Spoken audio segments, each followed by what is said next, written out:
Salam əziz şagirdlər, hər birinizi xoş gördük. Bugünkü mövzumuz vurğudur. Vurğu bir çox abituriyentlərin və şagirdlərin çətinlik çəkdiyi mövzu olsa da, bugünkü izahımızdan sonra bu çətinlik aradan qalxacaq. İlk növbədə bunu qeyd edək ki, vurğu hecalardan birinin digərinə nisbətən daha qüvvətli deyilməsidir. Bunu xüsusi olaraq çəkdiyim videoda asanlıqla görə bilərik. Vurğunu asan formada öyrənmək üçün ən gözəl yol səs dalğalarını izləməkdir. Gəlin səs dalğalarına fikir verək. Bildiyimiz kimi, milli mənşəli sözlərdə vurğu sonuncu hecə düşür.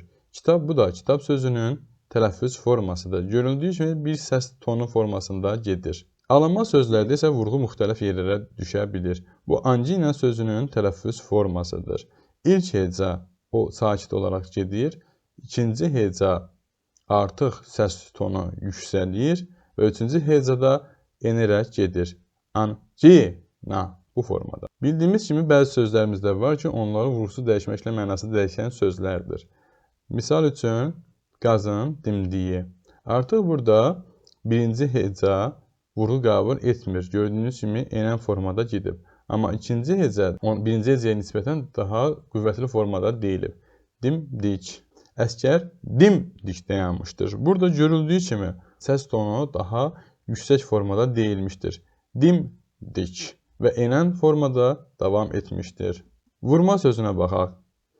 Vurma cədvəli, vurma cədvəli.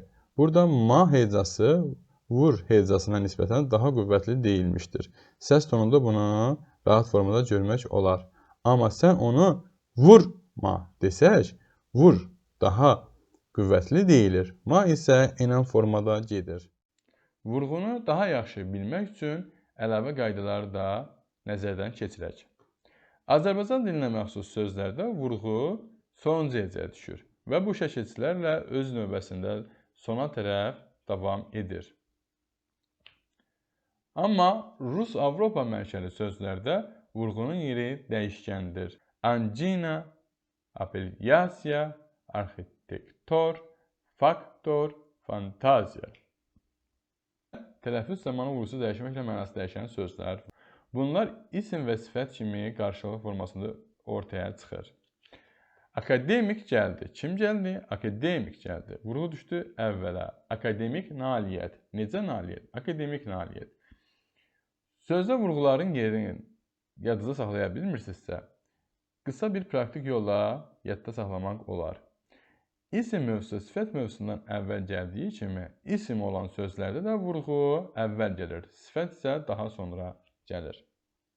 Antibiotik, antibiotik.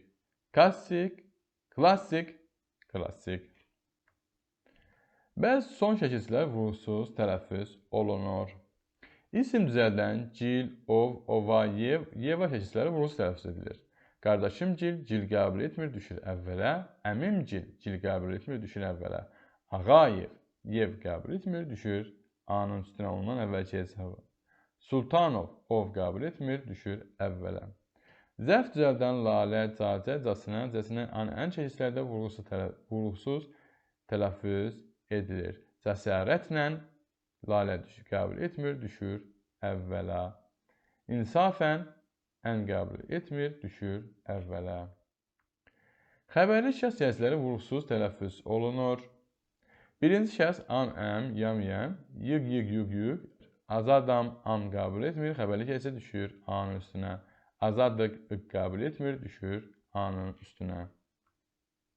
İkinci şəxsin xəbərli şəxsləri san, sən, sınız, siniz, sunuz, sünüz, ının, unun. Azadsan, san qəbul etmir, düşür ondan əvvəlki hecanın üzərine.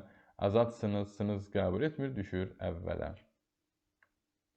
Üçüncü şəxsin xəbərli şəkilçiləri də vurğu qəbul etmir. Azaddır, dır qəbul etmir, düşür əvvələ. Azaddırlar, yenə öz növbəsində qəbul etmir, ondan əvvələ düşür. Qeyd. Feilin şərt şəkli, xəbər şəklinin şuhudi keçməsi zamanı şəxsə görə təsniflənərkən şəxs sonluqları vurğulu tələffüz olunur.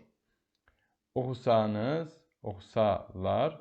Oxu sözün kökü sahəsər şərt şəkli, nız, xəbərli şəkli, vurğu qəbul edir. Oxusalar, oxu sözün kökü sahəsər şərt şəkli, lar, vurğu qəbul edir. Oxudular, Oxu sözün kökü d, di, du, dü keçmiş zaman, şud keçmiş zaman, lar isə cəm keçisi.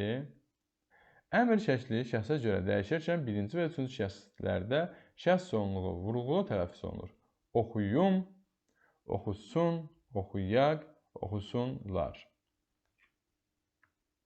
F şəkillərində idi, imiş və isə seçkiləri vurğu qəbul etmir. Oxuyacaqdı, d vurğu qəbul etmir, düşür əvvələ. Müasir Azərbaycan dilindəki bu şəkilçilərin tərkibində olan kən hissəciyi vurğusuz tələffüz olunur. Yəni, vurğu qəbul etmir, düşür ondan əvvələ. Oxuyar, kən qəbul etmədi, düşürdü arın üstünə. Oxumuş, kən vurğu qəbul etmir, düşür əvvələ. Mamə, inkar hissəciyi vurğusuz tələffüz olunur. Oxumadı, bilmədi, ma vurğu qəbul etmir, düşür əvvələ. Bildiyimiz kimi, mamə inkar keçisində vurğunu qəbul etməyən saitdir. Amma qeyri-qəti gələcək zamanda sait keçisi ixtisar edildiyi üçün artıq vurğunu saxlayan heç bir əlamət olmur. Buna görə də özündən sonrakı hecəyə ötürülür. Oxumaram. Oxu sözün kökü mamə, inkar, ar-ər gələcək zaman, anəm də şəxs forması. İlə bağlayıcının və qoşmasının şəkilçiləşmiş forması la, lə forması m-mimumi sual ədatı vurğusuz tələffüz olunur. Torpağım la qəbul etməyəcək ı-nın üzərinə. Ölkəm la vurğu qəbul etmir, düşür ə-nin üzərinə. Atam la vurğu qəbul etmir, düşür əvvələ. Ümumiyyətlə, bütün xitablarda vurğu əvvəlinci hecələrin üzərinə düşür. Azərbaycan sözündə normal intonasiya ilə dedikdə vurğu sonuncu hecəyə düşsə də, Azərbaycan artıq burada vurğu ikinci hecənin üzərinə düşür. Vətən sonra düşür. Canım sənə fəda olsun, ey vətən desəksə, vurğu birinci hecəyə düşəcək. Bununla da bir mövzumuzun da sonuna gəldik. Ümidvaram ki, vurğu mövzusu sizin gözünüzdə fəth edilə bilməyən bir dağa çevrilməyəcək. Kanalımızı izləməyi və abunə olmağı unutmayın.